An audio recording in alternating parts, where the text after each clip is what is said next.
Enak legi ya bahasanya ada legi. Apa semacam tetes ini tetes, ada tetesnya, ada apa empatnya, terus bahannya mulai cetem. Bahannya cetem, pongkol telo.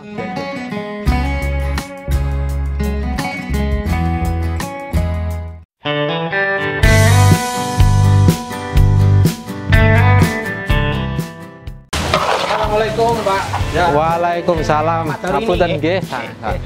Niki lagi napa niki Pak Daro ini? Niki lagi nyombori sapi niki lho. Oh, nyombori sapi. Nah, wayahe combor. Oh, wah, ini sapinya lumayan banyak ini Pak. Nggih. Daro ini ya. Nggih. Pak Daro ini memang kok sapinya banyak, ini memang pedagang sapi gitu ya? Memangnya pedagang sapi saja mulai 2009. Pedagang sapi mulai 2009 sampai saat ini. Itu mungkin bisa ceritanya dulu gimana kok sampai kemudian menggeluti usaha sapi ini? Oh, ceritanya dulu gini. Waktu saya di Kalimantan, itu ada temen dari Kalimantan itu minta kiriman sapi, asalnya seperti itu. Terus saya coba-coba ke pasar, lihat harga sapi. Lah, di situ harga timbangan kan masih murah di saat itu. Lalu teman saya yang di Kalimantan itu minta kiriman sapi, kan gitu. Awal mulanya seperti itu, saya kirim sapi ke Kalimantan. Lah, pas setelah itu, akhirnya saya sering ke pasar, akhirnya untuk memelihara sendiri dari 1 ekor, 2 ekor. Oh, itu dulu juga sedikit ya? Sedikit. Paling 1 ekor, 2 ekor, terus saya bawa lagi ke pasar. Ternyata yo kita di pasar banyak teman di pasar, akhirnya ini sapi kok kelihatannya bagus, itu tak pelihara, saya pelihara gitu. Oh gitu.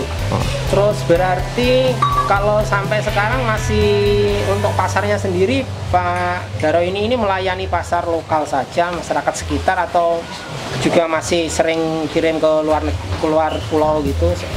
Untuk saat ini saya kirim ke Sumedang sama di Lembang. Sumedang sama Lembang. Hanya ke sana. Melayani dari lokalan sini. Gitu. Cuman itu kan cuma hari-hari raya Idul Adha seperti ini, mendekati hari raya Idul Adha, sana memerlukan itu. Tapi kalau hari-hari biasa kita cuma lokalan di sini. Kalau hari-hari biasa lokalan di sini. Kita melayani yang di Malang sama Blitar, terus sama di Serengat sini. Oke, sebelum saya nanti tanya untuk jenis-jenis sapinya di sini ya. Kalau untuk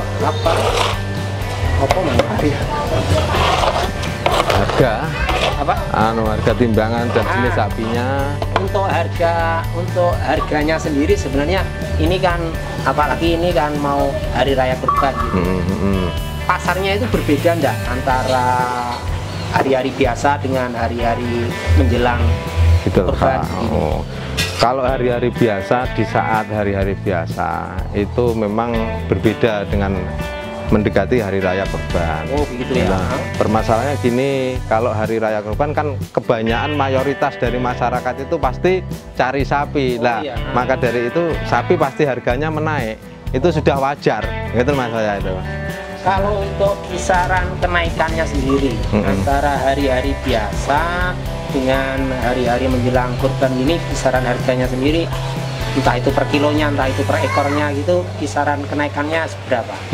Kalau hari-hari biasa harga per kilo itu kan sekitar 44, 43, 44 ya. Nah, terus saat ini untuk harga dari 43 itu sekarang sudah sampai mencapai 46.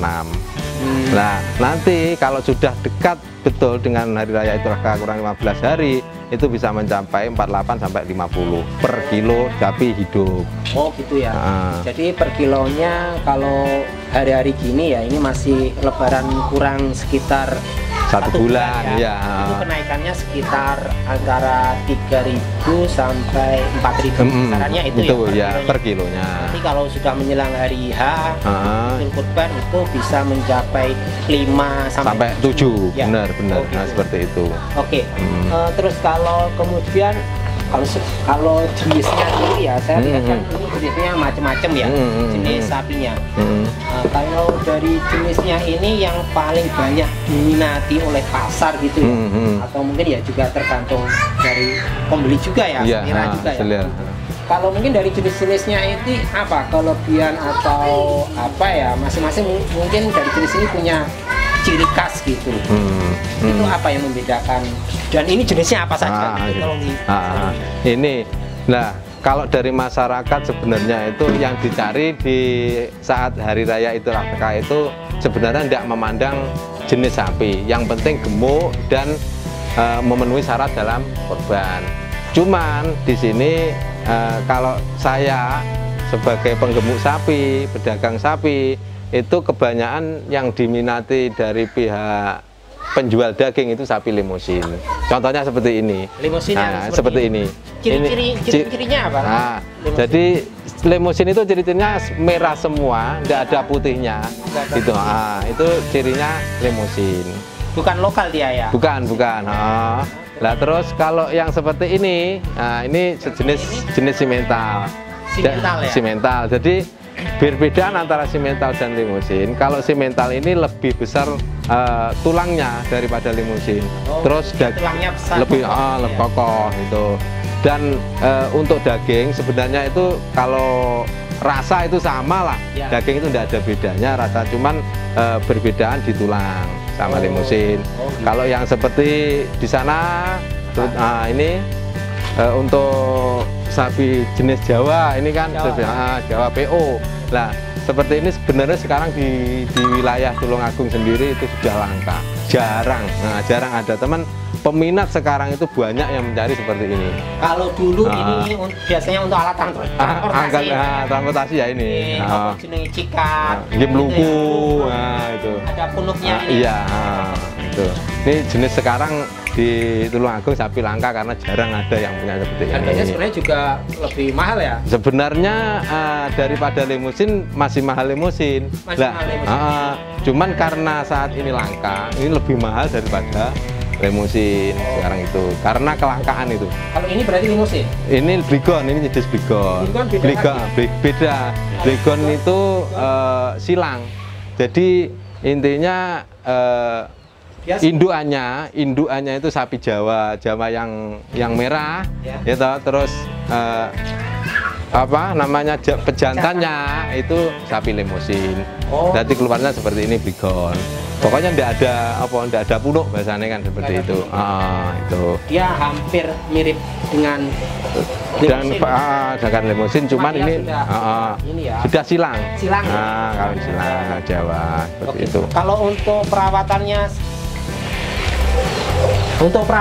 sendiri ada perbedaan atau ya sebenarnya hampir sama aja antara jenis-jenis sapi ini? Sama aja perawatannya, yang penting kan kita satu, kalau kita merawat memang kalau dari awal tapi masih baru kita mempelajari, jadi kita memakai fermentasi itu ngolah sendiri. Gitu? Saya bikin sendiri untuk fermentasi itu dalam satu drum seperti itu, kita itu kalau dihitung dengan nilai sekitar harga 250. Gitu. Itu bikinan sendiri yang seperti sana itu seperti ini. Saya bisa dikasih tunjuk apa pakannya gitu, coba. Saya ingin lihat pakannya seperti apa itu ya.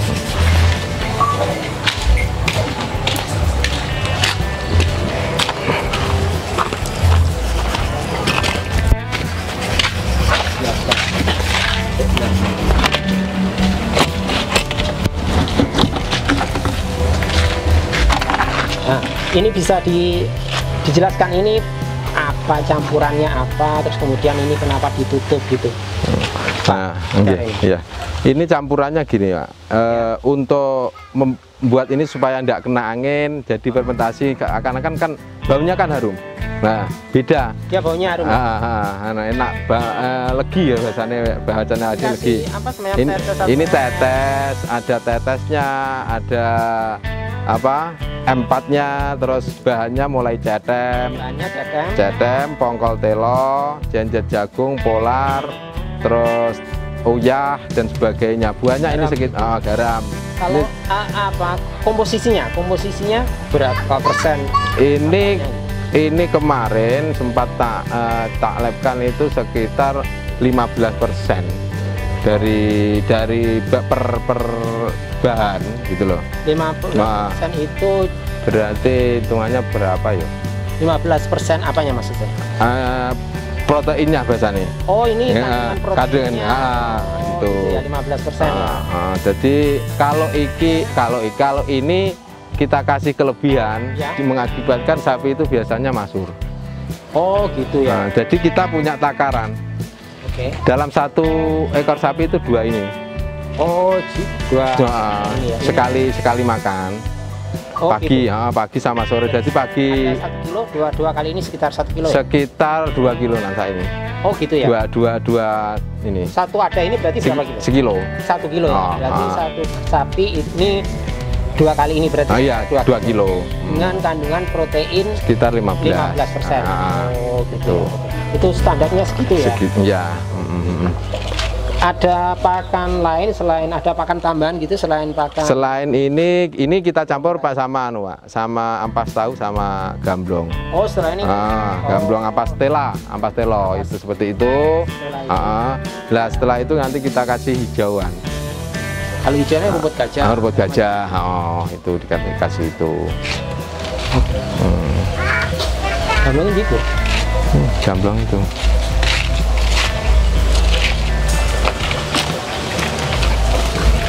Sut gini, sut. Jadi kalau perbandingannya, kalau dari pakan fermentasi tadi itu yang bunggel, kedelai dan macam-macam itu berapa persen, terus kemudian atau berapa itu perbandingannya dengan gamblongnya ini, campuran gamblong? Kalau gamblong ini cuma Pak, bikin serat bener. Oh, bikin serat. Bikin seratnya. Oh, biar dikit saja. Sedikit. Ini perbandingannya kalau itu 2, ini cuma 1. Satu ukuran tadi. Oh, jadi satu tempat tadi. Satu tempat tadi itu. 2 tempat itu ininya 1. Iya, cuma seitu. 2:1. 2:1. Berarti untuk perawatannya yaitu pemberian pakan yang rutin gitu ya. Iya. Itu kalau pemberian pakannya sendiri itu dengan tadi pemberian pakannya yang seperti itu tadi itu berapa kali sehari? Kita memberi makan itu 2 kali sehari. Jadi pagi jam 8, sore pokoknya jam 4. Oh, gitu. Itu rutin. Sebenarnya kan rutin jam toh.